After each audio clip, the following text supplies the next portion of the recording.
bienvenue sur la chaîne de Blog Tesla. Aujourd'hui, il y a du nouveau chez Enhance Auto. Vous connaissez les sexy buttons, vous connaissez l'application dashboard ou tableau de bord, ou encore le knob rotatif qu'on a ici avec les différents boutons.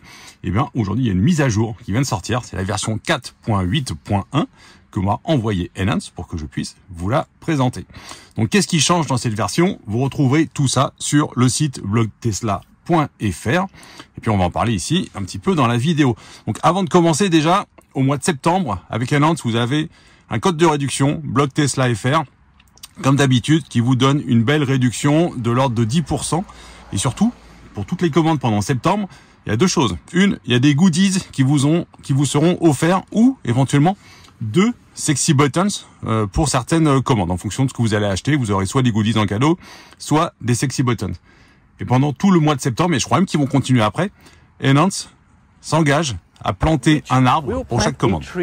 Ils veulent faire une action un peu green. Vous retrouverez le lien pour commander les produits chez eux dans la description de la vidéo. Et attention, pour que le code de réduction fonctionne, il faut absolument rentrer votre adresse de livraison. Donc, qu'est-ce qui change avec cette nouvelle version 4.8.1? Donc déjà, pour faire la mise à jour, la première chose, vous mettez à jour l'application en elle-même, l'application Sexy Buttons, qui va commander les boutons, le knob ou le commandeur qui est branché sur la voiture.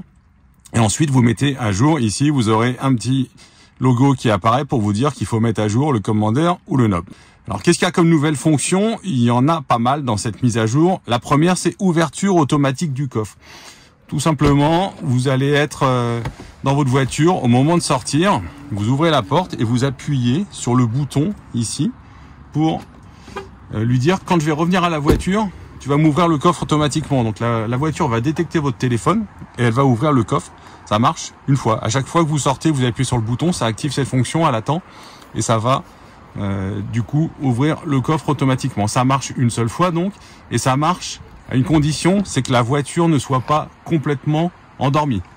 En gros, vous vous arrêtez, vous faites une petite course, vous revenez 10 minutes après, ça marche. Si vous revenez une demi-heure après ou plus, à mon avis, la voiture sera endormie. Ça fonctionnera pas. Ça, c'est la première chose. Deuxième fonction qui est assez intelligente, je trouve, c'est la synchronisation du knob avec l'écran de la voiture. Donc, ce qu'on va faire, c'est qu'on va tout simplement synchroniser les deux à l'aide de la carte. Il y a une procédure dans l'application. Association avec la voiture, il faut placer la carte ici. Suivant, on valide sur l'écran de la voiture. Suivant, une clé a été ajoutée. Apparemment, c'est fait. Ah ouais, ça marche. Regardez. Ici, je change la température. J'espère que vous verrez bien sur l'écran. 19 degrés, j'ai 19. Je change là sur le knob. Hop, 21 degrés. Précédemment, ça existait déjà, mais il fallait absolument que l'application soit lancée en permanence, l'application Enhance Auto. Ici, même si je la vire, j'éteins le téléphone. Si je change la température avec le knob, je passe à hop 19, j'ai 19 ici. Donc ça c'est top. Je passe à 21, ça marche. Je vais le faire dans l'autre sens. Je passe à 23, boum, il y a 23 sur l'écran du knob. Donc ça marche bien. La synchro fonctionne de manière impeccable. Et là, on a vraiment quelque chose de sympa. Donc, c'est pas encore synchronisé pour absolument 100% des fonctions, mais il y en a déjà pas mal qui sont synchronisées. Deuxième fonctionnalité assez sympa, c'est tout simplement plein de nouveaux raccourcis pour les boutons. Donc, qu'est-ce qu'on a comme nouveaux raccourcis possibles?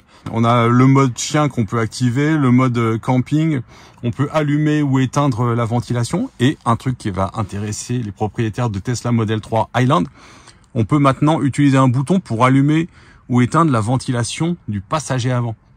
Ça marche pas sur les trois précédentes et sur les Y, où la ventilation est forcément allumée dès qu'il y a quelqu'un. Mais sur la Model 3 Highland, on peut la commander avec un bouton. Donc, petite fonction bien pratique. Ensuite, autre fonction qu'on va aller tester juste après, on ira rouler, je vous la montrerai, il y en a plusieurs qu'on va voir.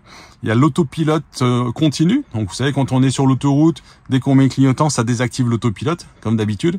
Par contre, dès que la voiture va se remettre au milieu de la file, l'autopilote va se réactiver automatiquement sans qu'on ait besoin de toucher les commodos. Ça marchait déjà sur les modèles 3 et sur les modèles Y. Et bien, ça marche maintenant, ça fonctionne sur les modèles S et les modèles X. Donc, nouveauté pour les S et les X principalement. Mais il y a quand même du nouveau pour toutes les autres versions, hein, toutes les autres voitures. Et bien déjà, il y a tout simplement le détecteur d'angle mort. Donc moi j'utilise principalement l'application comme ceci. Et vous allez voir que quand on roule, il y a sur la gauche un détecteur d'angle mort qui est là en permanence. Dès qu'il y a une voiture qui est sur le côté, vous allez voir une bande un petit peu jaune-orange qui s'affiche. Si vous mettez clignotant, s'il n'y a pas de voiture à côté, ça s'affiche en vert. S'il y a une voiture à côté, ça va s'afficher en rouge pour bien vous informer, bien vous alerter en plus des informations qu'on a sur l'écran. L'avantage avec cette fonction, c'est que même si vous n'avez pas mis clignotant, vous avez déjà ici sur la gauche ou sur la droite l'avertissement d'angle mort qui est en fonction. Donc ça, c'est quand même une fonction sécuritaire que je trouve assez intéressante. Autre fonction en lien avec l'autopilote, hein. Vous savez que quand on met l'autopilote, vous êtes sur l'autoroute, vous roulez tranquillement à 130 km/h, tout va bien en autopilote.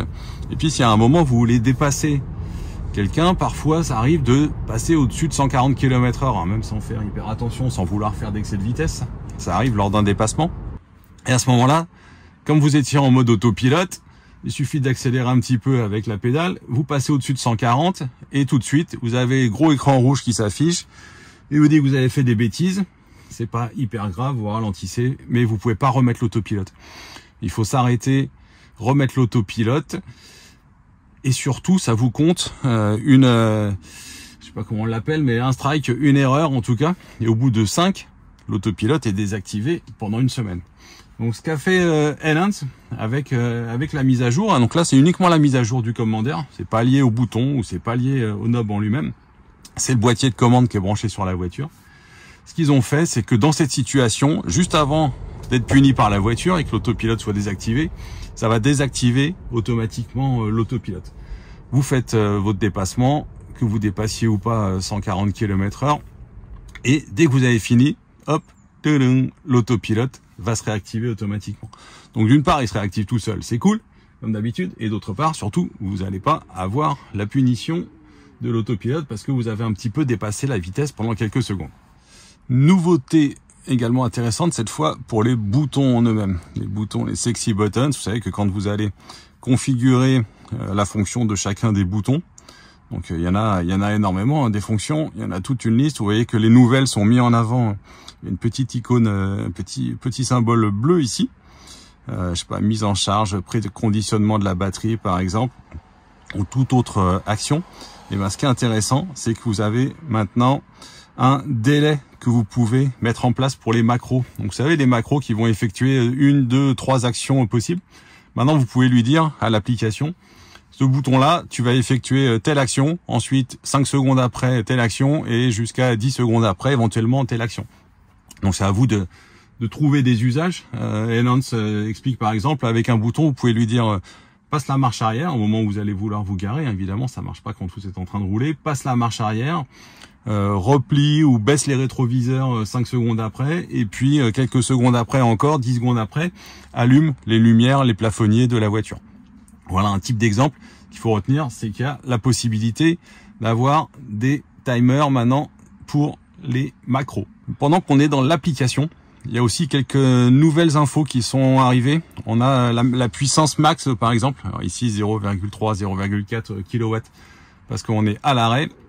Mais on a la puissance max consommée par la voiture, donc par l'ensemble des deux moteurs. Donc ça, c'est nouveau. Quelques infos comme ça qui viennent d'arriver. Autre nouveauté, peut-être la plus intéressante d'ailleurs, avec celle liée à l'autopilote, c'est tout simplement la synchronisation entre le bouton, ici, le knob, et l'écran de votre téléphone. Comme je vous le montrais, moi je le mets comme ceci en général. Ce que vient d'ajouter Enhance, c'est la synchronisation, le déport d'écran entre le knob qui est ici et votre écran de smartphone qui est là. Donc dès que je vais toucher à quelque chose ici, parce que tout le monde disait ouais mais le knob c'est pas très pratique, pas pratique pour aller regarder les informations, il faut quitter le regard de la route, quitter les yeux de la route, c'est vrai. Regardez ici, si je touche à quelque chose sur le knob maintenant, je vais mettre par exemple changer la partie ventilation, et ben vous voyez, ça apparaît immédiatement sur l'écran central. Donc ça, c'est absolument top. Voilà, je le tourne, l'écran du knob est repris sur votre smartphone, sur l'application ici. Donc typiquement, je veux régler le freinage régénératif. Regardez, c'est hyper intuitif. Franchement, c'est beaucoup plus pratique d'avoir l'info là que d'aller regarder ici. Vous voulez changer la vitesse des essuie-glaces? Regardez un peu l'affichage. C'est quand même vraiment bien. Voilà, je le règle sur le knob et ça s'affiche automatiquement, immédiatement sur l'application Enhance. C'est vraiment intuitif. Après, on n'y touche plus. On touche plus au bouton, boum, on revient automatiquement sur le tableau de bord. Je vous montre autre chose. Le réglage, je sais pas, le réglage, voilà, la partie audio, le réglage du volume par exemple. Quelques secondes après, ça va être 3 secondes à peu près, ouais, à peine 3 secondes, ça revient automatiquement sur l'écran d'origine. C'est vraiment pratique. Et dans les autres nouveautés liées au knob, vous pouvez définir maintenant dans l'application, alors y aller tout de suite, différents écrans. Ça doit être dans le réglage du knob en lui-même. Voilà, la page d'accueil du knob. Donc ce que vous avez comme choix, soit auto, bon bah là vous avez la page d'accueil de la page 1 en fait, hein, parce que vous savez qu'il y a plusieurs pages qui sont possibles, page 1, page 2, page 3, voilà, on peut en mettre jusqu'à 5 je crois, ou soit en fonction de votre vitesse. La vitesse, c'est-à-dire est-ce que vous êtes en marche avant, en marche arrière ou au neutre. Donc on est en mode P, vous pouvez avoir une certaine configuration et le knob va afficher du coup uniquement les informations que vous aurez choisies dans cette page-là. Pareil quand vous passez en drive ou quand vous passez en marche arrière. Donc si par exemple, je lui dis, ok, tu me mets en drive, tu mets celle-là et en marche arrière, tu me mets la page 3. Voilà, c'est fait. Bon, écoutez, on a fait, je pense, le tour de cette mise à jour. Donc mise à jour 4.8.1. Je vous ai expliqué toutes les fonctions. Il y en a qui sont sympas, surtout la partie synchronisation entre l'écran et le knob et le déport entre l'écran et le smartphone.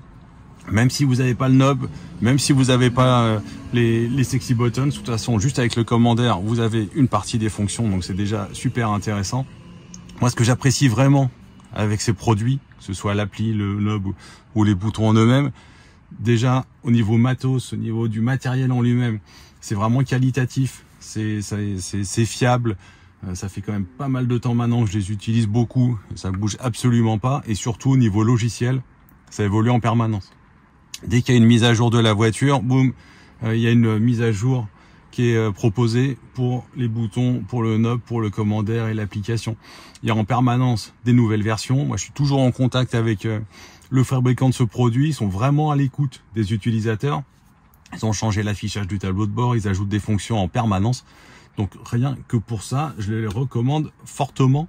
C'est clairement un des produits, non c'est pas un des produits, c'est le produit le plus qualitatif au niveau des accessoires Tesla. C'est vraiment sans aucun doute, c'est clairement celui que je préfère, aussi bien pour la relation avec l'entreprise que pour les produits en eux-mêmes et la maintenance dans le temps.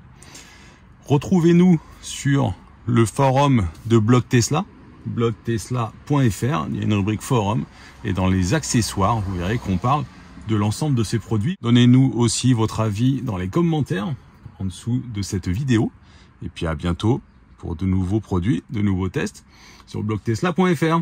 Salut!